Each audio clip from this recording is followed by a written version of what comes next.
Welcome to Amy's Romance Stories. If you're new here, comment below where you're watching from and hit subscribe to join our growing family of Mafia romance story lovers. The cafe in Naples smelled like espresso and lies, and Emily Johnson was drowning in both. Across the small iron table sat Thorne Bellamy, her FBI handler for the past 4 years, a man whose face she'd trusted more than her own reflection.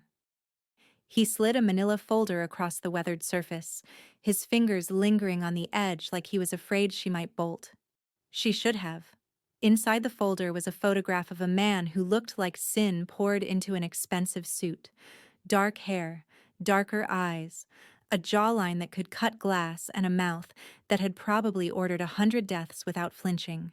Stefano Sartori, Il Serpente, the Serpent. The name alone made grown men in the Italian underworld check their shadows. Thorne's voice was smooth, practiced. Your mother has 3 weeks, Emily.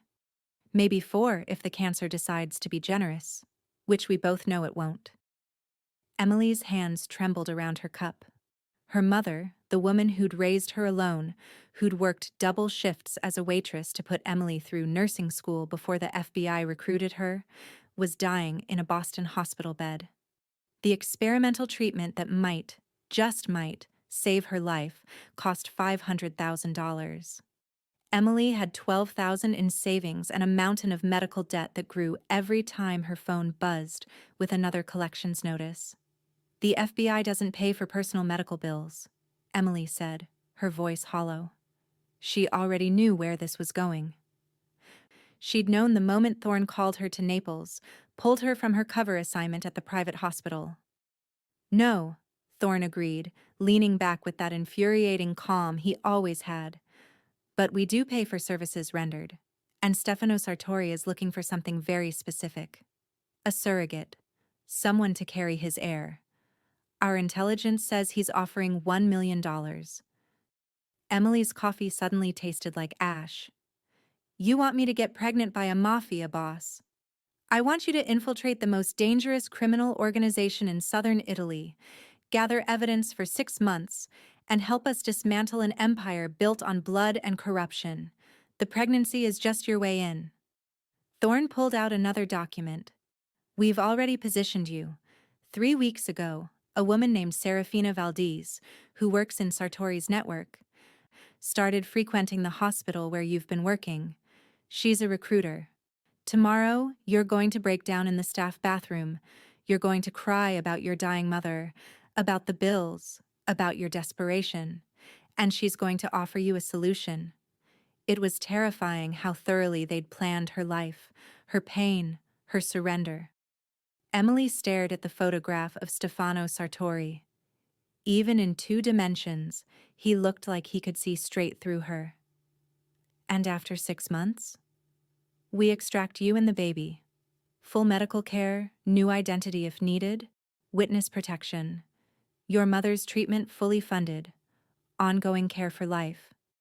Thorne's eyes softened, just a fraction. Emily, you're one of our best. You've done impossible things. This is just one more. One more lie. One more life she'd have to inhabit like a costume. One more person she'd have to betray. But her mother was dying. I'll do it, she whispered. If you're already hooked and you know this is about to get insane, go ahead and hit that subscribe button, because trust me, if you don't, you're going to lose this video in the algorithm and spend the next 3 days trying to find it again to see what happens. Don't do that to yourself. Everything moved with the terrible efficiency of a plan long in motion. Serafina appeared exactly as Thorne predicted, all sympathetic touches and whispered promises.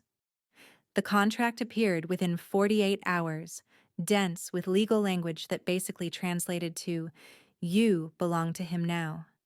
Emily signed with a pen that felt like it weighed 1,000 pounds. The money hit her account in minutes.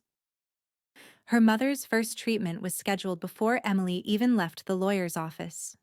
The drive to Stefano's estate took 2 hours along the Amalfi coast, winding roads that dropped off into the Tyrrhenian Sea like the edge of the world. Emily sat in the back of a black Mercedes, watching the water glitter in the afternoon sun, wondering if this was what lambs felt like on the way to slaughter. The estate rose from the cliffs like something out of a dark fairy tale. White stone, sprawling terraces, gardens that probably cost more to maintain than most people's houses. The kind of beauty that made you forget it was bought with blood. A man built like a tank opened her door. He didn't speak, didn't smile, just gestured for her to follow. Later she'd learn his name was Zephyr, that the scars crossing his throat were why he rarely spoke, that he was the most loyal person in Stefano's world.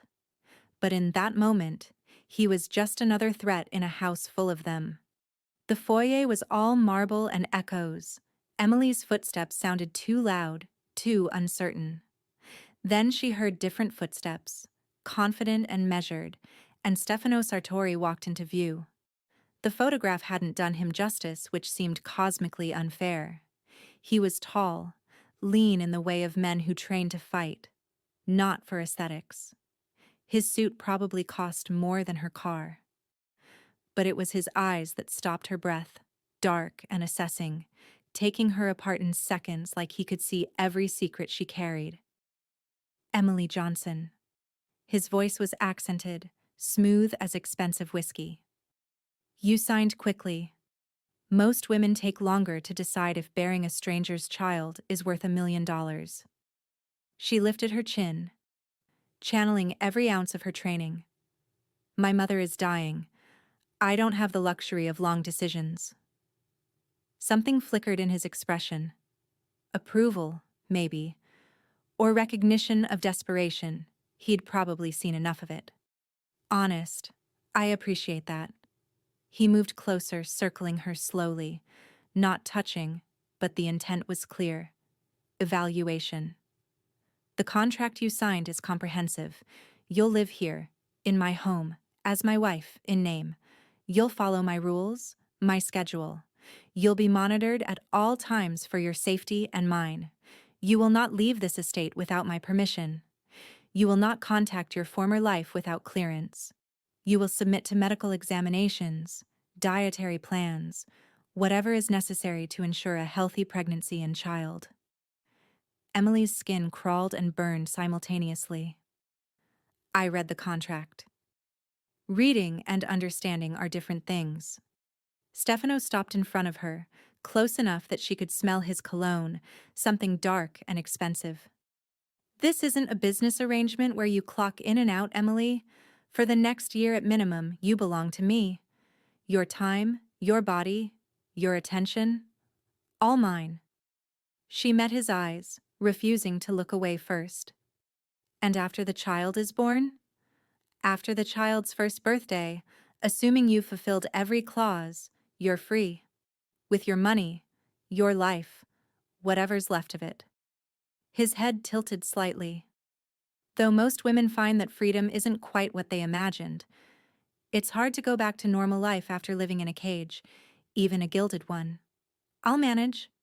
Stefano smiled then, and it was the most dangerous thing Emily had ever seen. Not cruel, not cold, just knowing. Like he could already see her future and found it amusing. We'll see. Zephyr will show you to your room. You'll join me for dinner at 8. Don't be late. He walked away, dismissing her like she was already just another possession cataloged and stored. That first night, Emily found the satellite phone Thorne had smuggled into her luggage, hidden in a false bottom of her makeup case. She texted a single word, "I'm in." The response came in seconds. Good girl. First report in 72 hours. And Emily, remember, he's not a man, he's a target. Don't forget which side you're on. She looked around the massive bedroom with its silk sheets and ocean views. At the door she'd already checked and found locked from the outside. At the cameras she'd spotted in 3 corners. And wondered if sides mattered when you were already drowning. Dinner was a power play, dressed up as hospitality. Stefano sat at the head of a table that could seat 20. Emily to his right, close enough to touch. The food was incredible, and she could barely taste it. A woman served them, older, silent, eyes down. Staff who'd learned not to see things. Tell me about yourself, Emily, Stefano said, cutting into his fish with surgical precision. The real version, not what's in the background check. She nearly choked on her wine. You ran a background check? I run background checks on everyone who enters my life. Yours was interesting. Nursing school, decent grades, work history at 3 hospitals in 4 years. You move around often. Running from something or looking for something?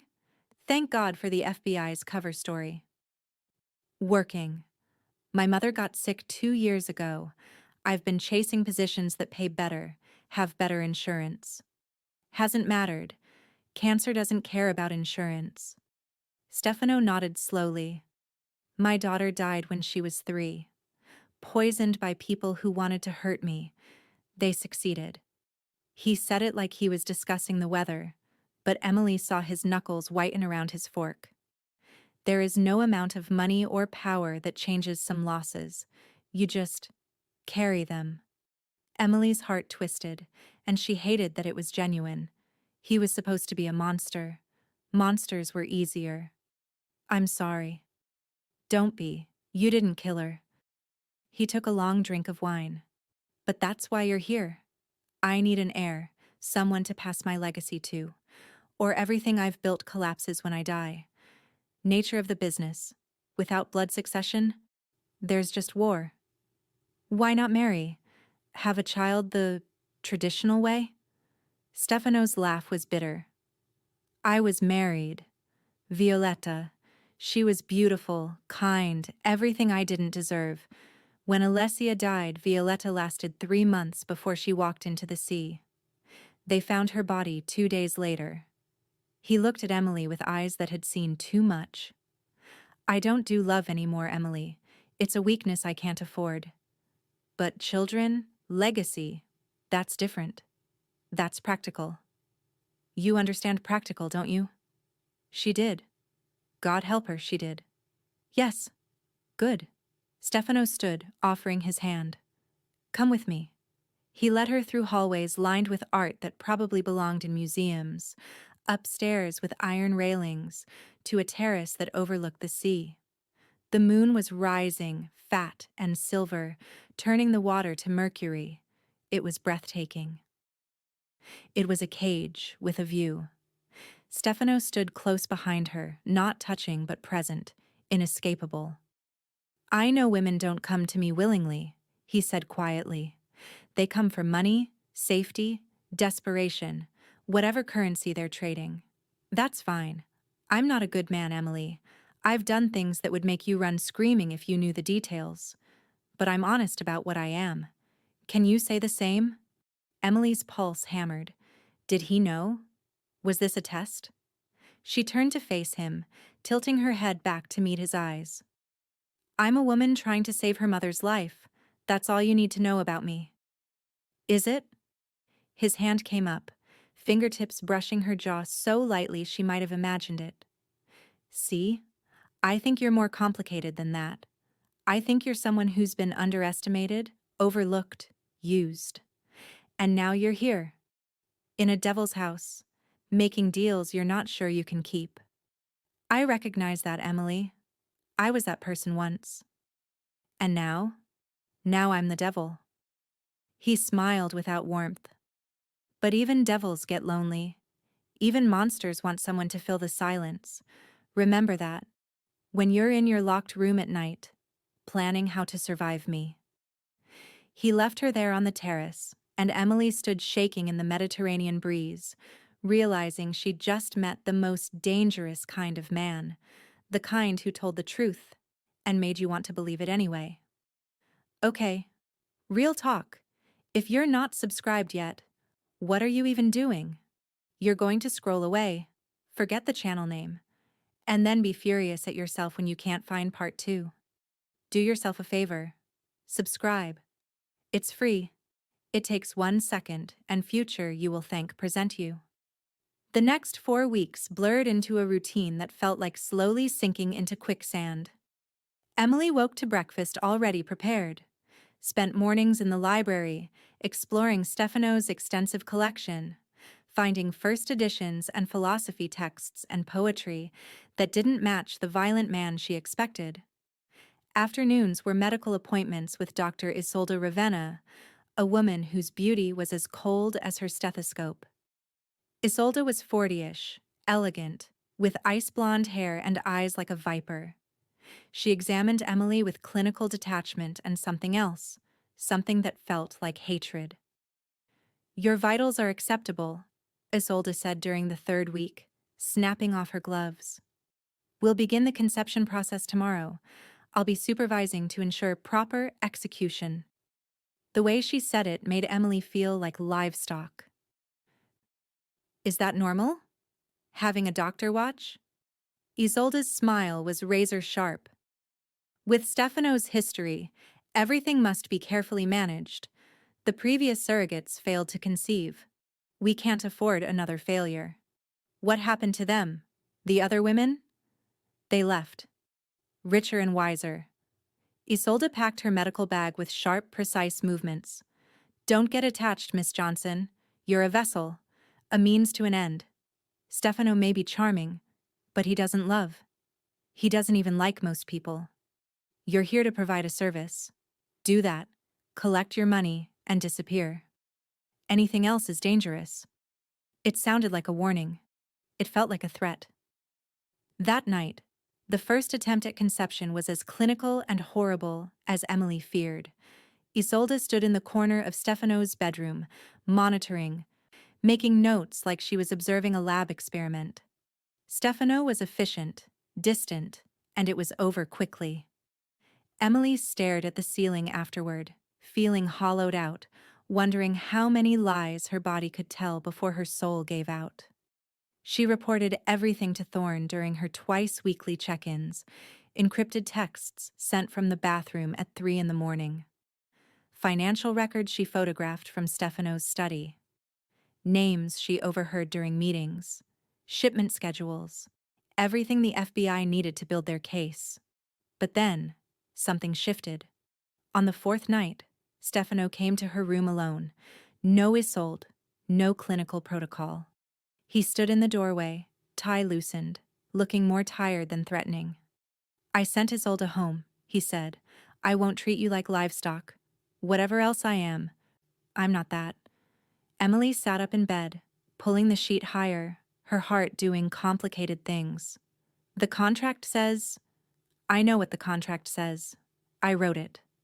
Stefano moved into the room but didn't approach the bed. Instead, he sat in the chair by the window, the one that overlooked the garden.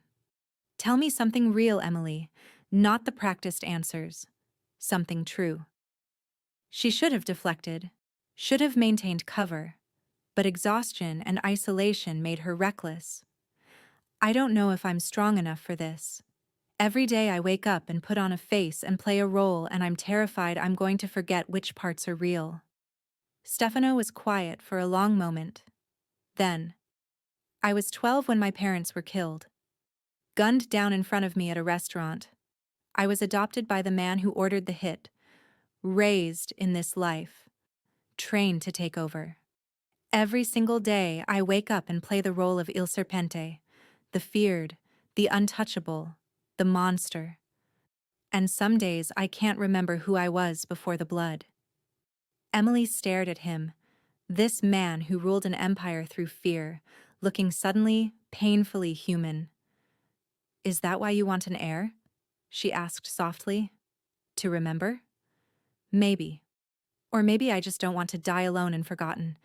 Everything I built crumbling to dust."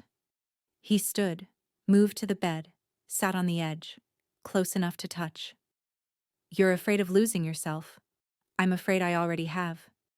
Maybe that's why this, us, feels less like a transaction than it should." When he kissed her, it wasn't about the contract or the baby or the mission. It was about two people drowning in their own lies, reaching for something that felt like truth. Emily knew she should stop it, should maintain professional distance, should remember that Thorne's voice echoing in her head. "He's not a man. He's a target.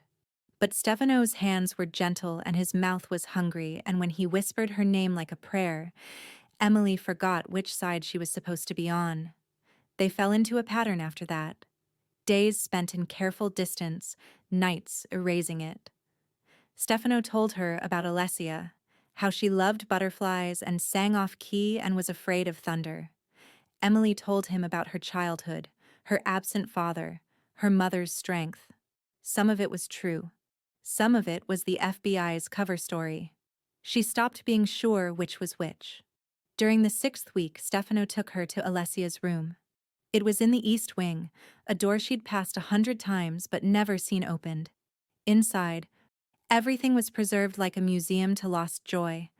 Toys on shelves, books stacked beside a small bed, paintings of butterflies covering the walls. Violetta painted those, Stefano said, his voice thick. Before she ended it. I think she was trying to keep Alessia alive somehow, keep the light in the world. Emily's throat closed. She reached for his hand without thinking, laced their fingers together. You keep this room locked. Why? Because if I come in here, I remember what it feels like to love something more than my own life. And that kind of love, in my world, is a death sentence. He looked at their joined hands. I'm already making mistakes with you. What kind of mistakes? The kind where I forget you're temporary. Stefano turned to face her, cupping her face with both hands. The kind where I start imagining futures that don't exist. You're going to leave, Emily. One way or another, this ends. I know that. But right now, in this moment, can we pretend it doesn't? She should have said no, should have built the walls back up. Instead, Emily kissed him in his dead daughter's room, surrounded by ghosts and butterflies, and felt herself fall past the point of no return. The pregnancy test came back positive at week 8. Stefano's reaction was nothing like Emily expected. He didn't smile or celebrate or treat her differently. He simply sat down on the bathroom floor beside where she was perched on the edge of the tub, staring at the positive test, and put his head in his hands. Stefano, I'm terrified, he said quietly. I couldn't protect Alessia. What if I can't protect this one? What if loving something again just means more loss? Emily slid down beside him on the cold tile, their shoulders touching. Then we're both terrified. Because I don't know how to do this. Any of this. I don't know how to carry a child for someone else and not get attached. I don't know how to leave when this is over. I don't. Her voice broke. I don't know how to stop falling in love with you. Stefano's head snapped up. Don't. Don't what? Don't feel it or don't say it? Both. Neither. He looked wrecked. Emily, you don't know what you're saying. You don't know who I really am, what I've done. Then tell me. So he did. Sitting on that bathroom floor, Stefano told her about his first kill at 15, about the territories he'd taken through violence and strategy, about the people he'd ordered dead, the lines he'd crossed, the darkness he carried. He laid himself bare, every ugly truth like he was trying to make her hate him. But Emily had spent 8 weeks learning the man beneath the monster. She'd seen him read poetry in the original Italian, watched him feed stray cats in the garden when he thought no one was looking, felt him wake from nightmares calling his daughter's name. Stefano Sartori was a killer, yes. But he was also the loneliest man she'd ever met, and somehow that made the falling hurt worse. I'm FBI, she said. The words came out before she could stop them, shock and confession tangling on her tongue. Stefano went absolutely still beside her. What? Emily's heart was trying to escape her chest. I'm an undercover agent. The recruitment, the contract, all of it, it was a setup. My handler is Thorne Bellamy. He's been running me for 4 years. They needed someone inside your organization. The pregnancy wasn't supposed to happen. I wasn't supposed to. She looked at him, at the devastation blooming across his face. I wasn't supposed to fall in love with you. Stefano stood slowly, backing away from her like she was contagious. How long have you been reporting? Since the first night. What have you given them? Everything. Financial records, shipment schedules, names, locations. Enough to dismantle your entire operation. His face did something terrible, shifting from shock to betrayal to fury to something worse, something empty. Get out. Stefano. Get out of my sight before I do something we'll both regret. But Emily couldn't move, couldn't leave. Not like this. I was going to warn you. I was going to tell you to run. Thorne wants to move in 48 hours and I was going to... To what? Save me? You've been lying to me for 2 months, sleeping in my bed, learning my secrets, carrying my child, and you thought what? That love makes betrayal okay? Stefano's voice was dead calm, which was so much worse than rage. You're just like everyone else. You saw an opportunity and you took it. At least the others were honest about wanting money. That's not fair, Emily said, but her voice came out small because part of her knew he was right. Fair? Stefano laughed, sharp and bitter. You want to talk about fair? I told you about Alessia, about Violetta, about the parts of myself I've never shown anyone. And the whole time, you were wired up, recording, reporting back like I was just a case file. He moved to the door. Zephyr will take you to a secure room. You'll stay there until I decide what to do with you. And Emily, don't bother professing love again. We both know what that's worth. He left, the door closing with terrible finality. Zephyr appeared within minutes, his scarred face unreadable. He led Emily through the halls to a room in the south wing. Smaller, simpler, with bars on the windows that didn't bother hiding what she was now. A prisoner. Emily sat on the narrow bed, hand on her still flat stomach, and tried to figure out where everything went so catastrophically wrong. Her phone was gone. Zephyr had taken it along with everything else. She was cut off from Thorne, from the FBI, from any extraction plan. She'd confessed to Stefano thinking honesty might save them. But all she'd done was detonate the one real thing in her life of lies. Hours passed. Maybe days. It was hard to tell in the room with its single window overlooking empty garden. Food appeared 3 times, delivered by the silent older woman from dinner that first night. No one spoke to her. No one came. Until Zephyr returned, his expression grim, and led her not to Stefano's office, but to Dr. Isolde's clinic. Isolde was waiting, that cold smile fixed in place. Sit, she said, gesturing to the examination table. Emily's instincts screamed. Where's Stefano? Dealing with the aftermath of your betrayal, he asked me to run some tests, make sure the pregnancy is progressing despite the stress. Isolde prepared a syringe, her movements practiced and efficient. What is that? Vitamins. Prenatal supplements. Standard. But something in Isolde's eyes made Emily's blood run cold. I want Stefano here. Stefano doesn't want to see you. He made that very clear.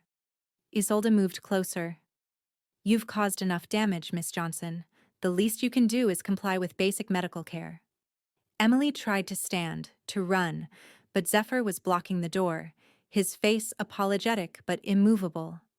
Isolde's hand closed around her arm, surprisingly strong, and the needle bit into her skin. The world started to blur at the edges. There now. Isolde's voice came from very far away. Just rest. Everything will be over soon. Emily's last thought before the darkness took her was a question she should have asked weeks ago. What happened to the other surrogates who failed to conceive? Where did they really go? And why was Isolde smiling like she'd finally won?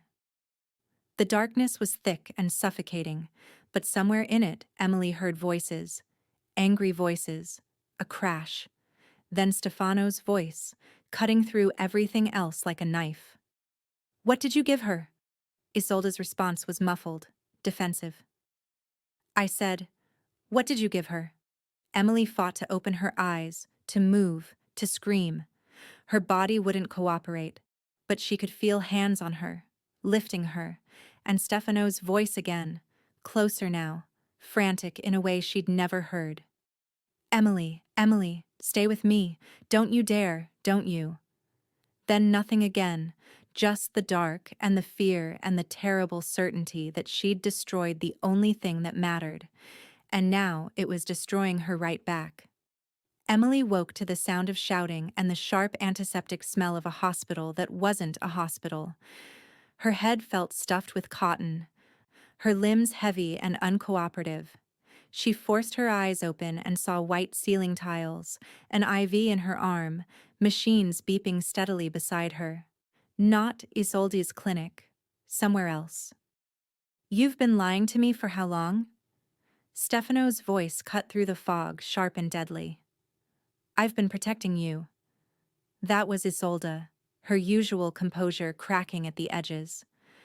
"Everything I've done has been to protect you from these women who use you, who want to trap you." "By poisoning her? By poisoning my child?" Emily tried to sit up, but her body refused. She managed to turn her head, and through the open door she could see into an adjacent room where Stefano had Isolde backed against a wall. Not touching her, but the threat was palpable, violence leashed by the thinnest thread. Isolde's face was flushed. Her Ice Queen mask completely shattered. "She's FBI, Stefano. She admitted it herself. She's been betraying you from the beginning, reporting everything to her handlers. I was eliminating a threat. By killing my child. There will be other children. With someone worthy. Someone who actually loves you." Isolde's voice turned desperate, pleading. "I've been by your side for 10 years. 10 years, Stefano. I've watched you mourn Violetta. Watched you torture yourself over Alessia. Watched you bring these temporary women into your home like they could ever be what you need. But I'm here. I've always been here." The pieces were falling into place in Emily's drugged mind, forming a picture so horrifying she wanted to unhear it. She tried to speak, but only managed to croak. Stefano's head snapped toward the sound. In 3 strides, he was at Emily's bedside, his hand cupping her face with a gentleness that contradicted the murder in his eyes. "Don't try to talk. You're in a private facility. A real doctor is monitoring you. The baby," his voice caught. "The baby's heartbeat is still strong." Emily's hand moved to her stomach, relief flooding through her. "The poison Isolde gave you was meant to cause a late-term miscarriage," Stefano continued, his thumb stroking her cheek. "Slow-acting, undetectable in standard tests, designed to look like natural complications. But Zephyr saw her preparing the injection. He'd been suspicious for weeks. The way she monitored you too closely, the vitamins she insisted on. He came to me, and we analyzed the compounds she'd been giving you." His jaw clenched. "Abortifacients. Low dose. Cumulative. Another week and—" He couldn't finish. Emily saw the devastation on his face and felt her heart crack open. "Alessia," Emily whispered, her throat raw. Stefano's eyes closed briefly. "Yes, I had them run tests on Alessia's preserved samples, same compounds. Isolde has been my personal physician for 12 years. She was there when Alessia got sick. She treated her. She—" His voice broke completely. "She killed my daughter." Isolde appeared in the doorway, Zephyr's massive frame blocking her exit. Her face was wet with tears, mascara tracking down her cheeks, and for the first time she looked human and monstrous all at once. "I loved her," she said, and Emily couldn't tell if she meant Alessia or Stefano. "I loved you both. But Violetta had you. And then, even after she died, you were still hers. You wouldn't see me, wouldn't let me in. I thought if Alessia was gone, if Violetta followed, you'd finally turn to me. You'd finally see that I was the one who stayed." You murdered a 3-year-old child because you wanted me to notice you? Stefano's voice was so cold Emily felt the temperature drop. I saved you from a lifetime of weakness. Isolde's tears kept falling, but her voice turned sharp, defensive. Love makes you vulnerable, Stefano. It makes you soft. Without them, you became Il Serpente. You became the most feared man in Italy. I made you into what you needed to be. Stefano moved toward her, and Zephyr wisely stepped aside. You made me into someone who wanted to die every single day for 5 years. Someone who buried his humanity with his child. Someone so broken he had to contract strangers to carry his legacy because he couldn't bear to feel anything real ever again. But you're strong now, Isolde insisted. I'm destroyed. And you're the one who did it. Stefano's hand went to his waistband, and Emily saw the gun tucked there. Give me one reason I shouldn't kill you right now. The room went silent except for the steady beep of Emily's monitors. Isolde's eyes were wild, darting between Stefano's face and the gun and the door blocked by Zephyr's bulk. Because I'm not working alone, she finally said. Kill me and everything falls apart anyway. That's when the door opened and Thorne Bellamy walked in like he'd been invited. Emily's entire world tilted. Thorne, her handler, her lifeline to the FBI, strode into the room with a gun drawn and pointed directly at Stefano's head. Step away from Dr. Ravenna, Sartori. Stefano didn't move. So the betrayals just keep coming. FBI? Interpol, actually, gone freelance. Thorne's smile was nothing like the reassuring expressions Emily remembered from 4 years of operations. This smile was calculated, cold, mercenary. Though Emily here believes I'm FBI, don't you, sweetheart? Still waiting for extraction? Still thinking your mother's treatment depends on completing the mission? Emily's blood turned to ice. What? Your mother is fine, Emily. The cancer diagnosis was real 2 years ago, but she's been in remission for 18 months. We just didn't tell you. Needed you desperate enough to do anything. Thorne kept his gun trained on Stefano, but his eyes flicked to Emily. The medical bills and collections, the experimental treatment, all fabricated. Well, the bills are real, but we created them. Amazing what you can do with some hacked hospital records and forged documents. The room was spinning. Emily tried to process what he was saying, but the drugs were still in her system and nothing made sense. You used me. I recruited you. There's a difference. Thorne gestured with his free hand. Isolde and I have been working together for 3 years. She feeds me information on Sartori's operations. I facilitate fund transfers that look like law enforcement seizures. We've embezzled close to $20 million from various accounts. But we needed someone inside. Someone close enough to gather the kind of evidence that would either send Stefano to prison for life or get him killed by his own people when the betrayal went public. You were perfect. Idealistic, skilled, and desperately motivated. Isolde had composed herself, wiping her face, stepping closer to Thorne like they were a unit. The pregnancy complicated things. Emily was supposed to fail to conceive, like the others. I made sure of that. But apparently Stefano's medical issues weren't as severe as I'd been telling him for years. You lied about me being infertile, Stefano said flatly. I told you what you needed to hear to stay controllable. A man desperate for an heir makes predictable choices. Isolde's clinical detachment was back. But then Emily actually got pregnant, and worse, you started caring about her.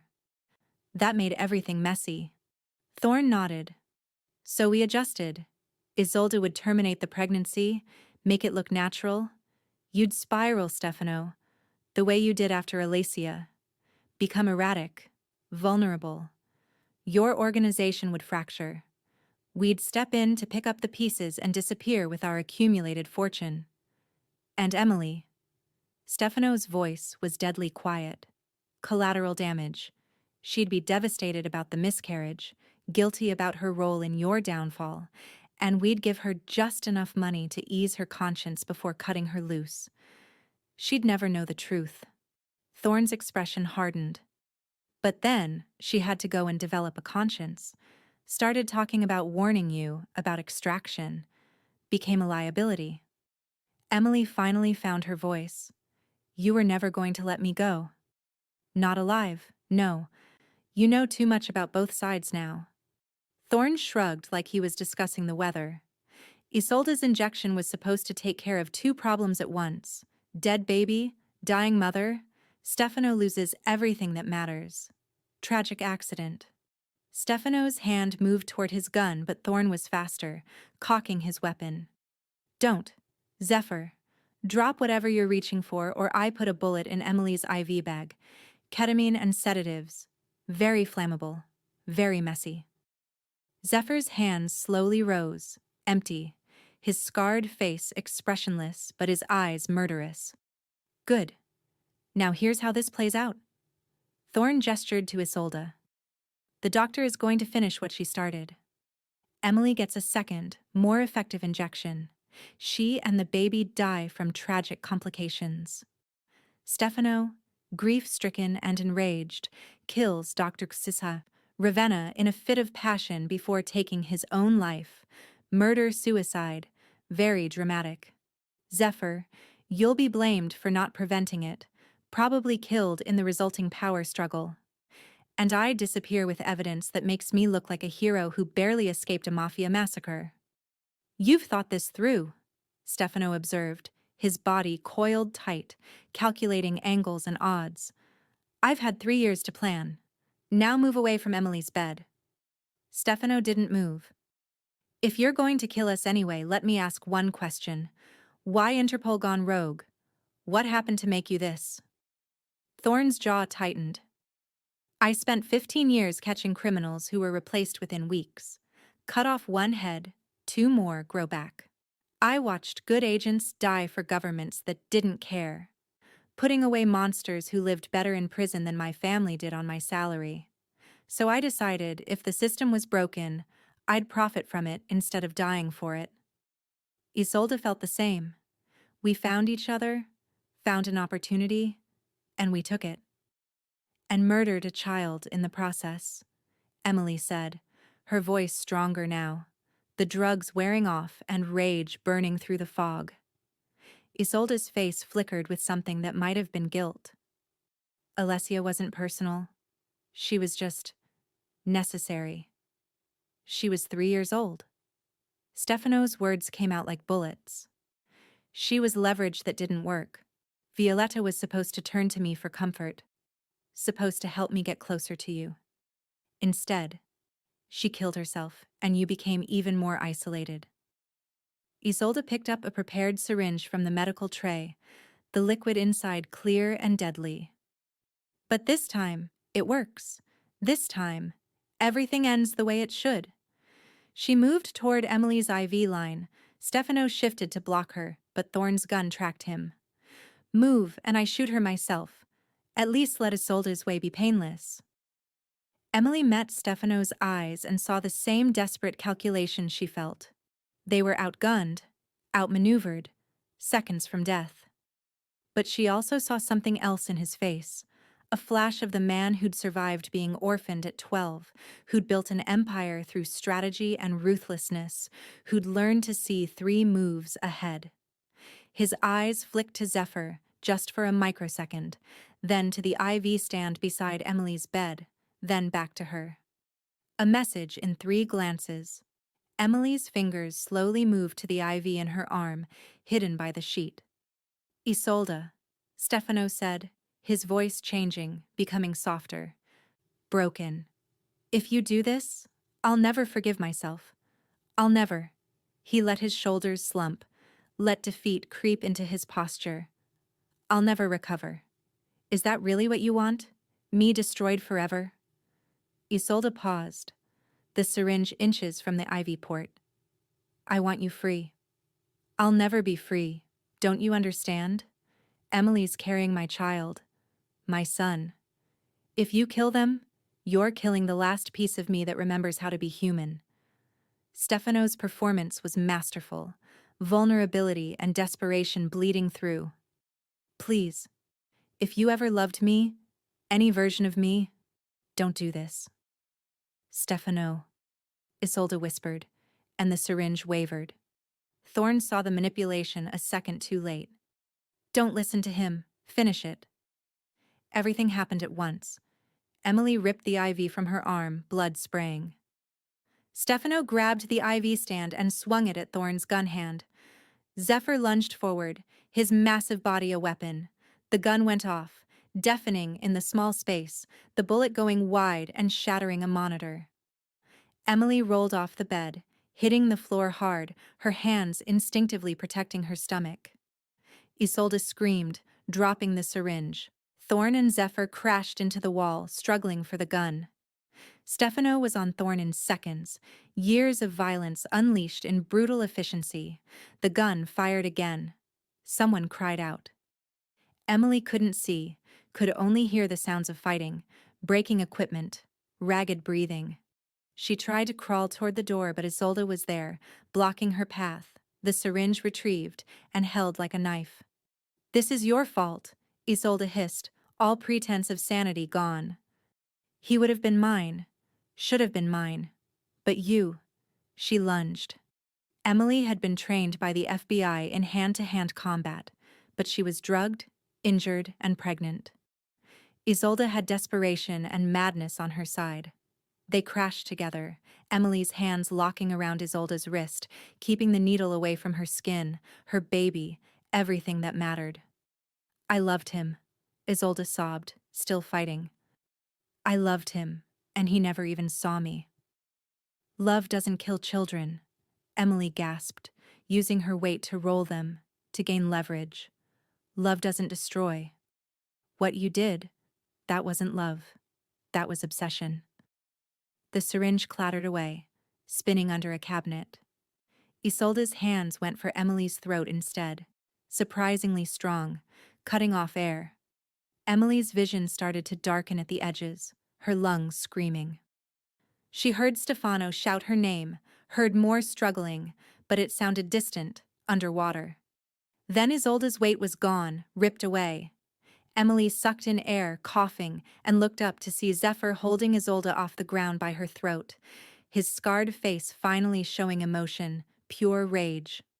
Thorne was on the ground, unconscious or dead, bleeding from his head. Stefano was at Emily's side, pulling her up, hands frantically checking her over. The baby, Emily choked out. We need to check. We need. Stefano's hands were shaking, this untouchable Mafia Don falling apart at the thought of another loss. Let me go.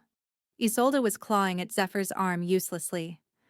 Let me go. I can fix this. I can. You've fixed enough, Stefano said coldly, standing but keeping Emily behind him protectively. He looked at Zephyr. She killed Alessia. She tried to kill Emily and my son. What do we do with people who touch what's mine?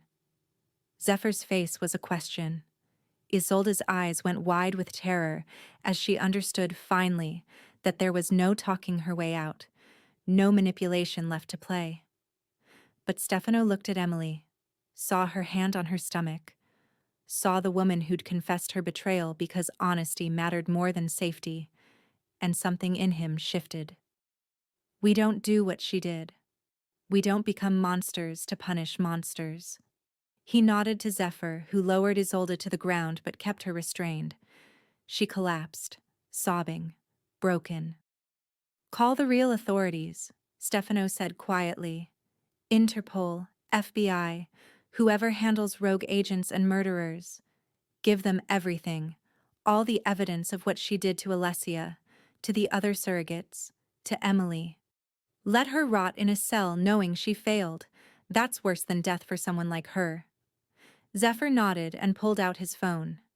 Emily stared at Stefano, this man who'd just chosen mercy over vengeance, law over his own brutal code, and felt something break open in her chest.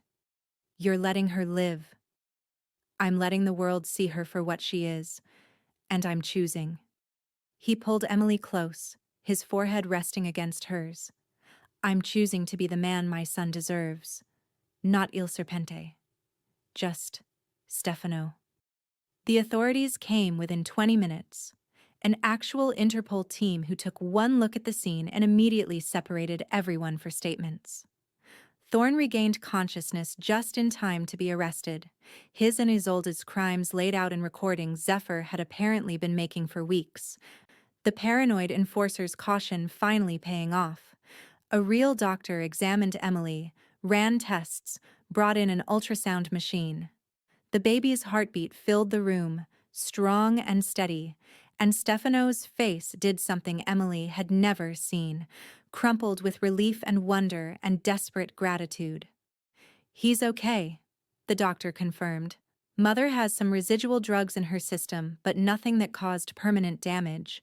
The pregnancy is viable and progressing normally. You got very, very lucky. Lucky seemed like the wrong word for any of this, but Emily was too exhausted to argue. The next few hours blurred together.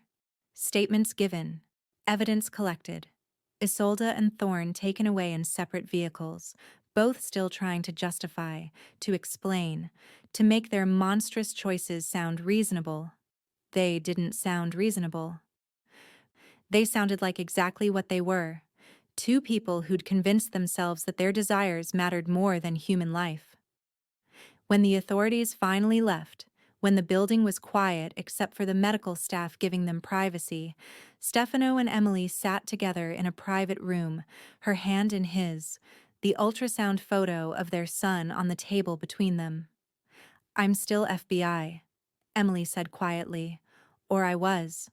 I don't actually know my status anymore since my entire assignment was fabricated by a corrupt agent. I'm still a criminal, Stefano countered. The legitimate authorities are going to investigate me now, too. Isolde and Thorne's evidence, it's real even if their motives were false. I'll probably face charges. So we're both disasters. Completely. Stefano's thumb traced circles on her palm. But here's what I know. You confessed to me when you didn't have to. You risked everything to warn me. And when Isolde tried to kill our son, you fought like a lion to protect him. That's not FBI training, Emily. That's you. The real you. Emily's eyes burned with tears. I fell in love with you. That wasn't supposed to happen. I broke every rule, compromised every principle, and I can't even regret it because it's the only real thing I've felt in years. Then let's make a deal. But a real one this time. No contracts, no lies, no handlers or missions or roles to play. Stefano shifted to face her fully. Stay with me. Not because you're trapped or paid or undercover. Stay, because you want to. Help me figure out how to be someone my son won't be ashamed of. Let me prove that even broken things can heal if they have the right person beside them. I don't know how to do normal, Emily admitted. Good, because I'm terrible at it too. We'll figure it out together. He kissed her softly, carefully, like she might disappear. What do you say, Agent Johnson? Want to go rogue permanently? Emily thought about duty and honor and all the things she'd been taught mattered most. Then she thought about the man in front of her who'd chosen mercy when violence was easier, who read poetry to their unborn son, who was willing to face prosecution if it meant building something honest and real. Yes, she whispered. I'm all in. The legal fallout took months. Stefano cooperated fully with authorities, turning over records, testifying against former associates in exchange for reduced charges, and a path to legitimacy. His empire didn't crumble, it transformed, slowly, painfully, into something that wouldn't destroy his son's future. Emily's FBI career ended in a complicated debriefing that concluded she'd been manipulated by a rogue agent and was herself a victim. They offered her a position, a fresh start, full reinstatement. She declined. Some bridges needed to stay burned. Her mother, very much alive and cancer-free, flew to Italy confused and concerned. The meeting was awkward. Emily explaining years of lies she'd believed were truth, introducing her mother to the mafia boss turned legitimate businessman who was the father of her grandchild. But her mother had raised Emily alone, had survived her own impossible situations, and she recognized real love when she saw it, even when it came wrapped in chaos. At 6 months pregnant, Emily married Stefano on the terrace where he'd first told her she belonged to him. This time, the vow was mutual. Zephyr stood as best man, his scarred face almost smiling. Emily's mother cried. It was small, intimate, and nothing like the contracted arrangement that had brought them together. Isolde was sentenced to life in prison for multiple murders. Thorne got 25 years for corruption, conspiracy, and attempted murder. The news cycle moved on, but their victims, Alessia, the other surrogates who hadn't survived Isolde's obsession, they weren't forgotten. Stefano established a foundation in Alessia's name, funding children's hospitals and cancer research, trying to build light from the darkness. And then, on a spring morning with the Mediterranean sun streaming through the windows, Emily gave birth to a son. They named him Alessio, for the sister he'd never meet, but would always carry with him. Alessio Stefano Sartori, born screaming and perfect, a symbol of second chances and hard-won redemption. Stefano held his son with shaking hands, tears streaming down his face, whispering promises in Italian about protection and love and never, never taking a single moment for granted. Emily watched her husband, this complicated, dangerous, deeply good man, and felt her heart fill with something that finally felt like home. "We made it," she said softly. Stefano looked at her, his son cradled against his chest, his wife recovering and radiant, and smiled through his tears. "We survived each other. That's more than making it. That's a miracle." Zephyr knocked softly, entering with Emily's mother, both eager to meet Alessio. The room filled with family, chosen and born, broken people who'd found each other in the wreckage and decided to build something beautiful from the pieces. 6 months later, Emily stood on the same terrace where Stefano had once told her she'd never leave, where he'd revealed his lonely heart, where they'd fallen in love despite every reason not to. But this time, she held Alessio on her hip, watching him grab at butterflies his grandmother painted on his hands, laughing that pure baby joy that erased darkness. Stefano came up behind them, arms wrapping around them both, his chin resting on Emily's shoulder. "Regrets? Only that I didn't confess sooner, that I wasted time we could have been honest." Emily leaned back into him. "You? That I almost let pride destroy this, that I locked you away instead of listening." He kissed her temple. "But maybe we needed the hard path. Maybe the easy version wouldn't have meant as much." Alessio babbled something, reaching for his father. Stefano took him, lifting him high, and the baby shrieked with delight. Father and son, legacy and future, the serpent's heir born not from contracts and transactions, but from two people brave enough to choose truth over safety. Emily's phone buzzed, a message from an unknown number. "Heard you went domestic. Good for you, Johnson. You always were too soft for the real work." She deleted it without responding. That life, those lies, they didn't own her anymore. "Everything okay?" Stefano asked, ever watchful. "Everything's perfect." And she meant it.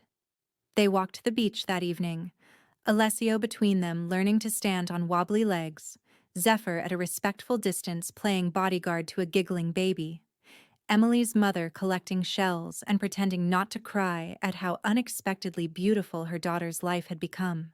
The sun set over the Tyrrhenian Sea, painting everything gold and orange and impossibly lovely. Stefano pulled Emily close, Alessio secured between them, and they stood there as the light faded. A family forged in betrayal and lies and somehow, against every odd, transformed into something true. "I love you," Emily said, the words easy now, unweighted by guilt or fear. I love you, Stefano echoed. Both of you. My whole world. Alessio grabbed both their faces with chubby hands, smashing them together in a baby's version of a kiss, and they laughed, the sound carrying across the water, a promise that even the darkest stories could have light at the end if you were willing to fight for it. And there, on the cliffs of the Amalfi Coast, he finally became just a man, a husband, a father, proof that redemption wasn't about erasing the past, but about choosing, every single day, to be better than yesterday. He wasn't born from contracts or darkness.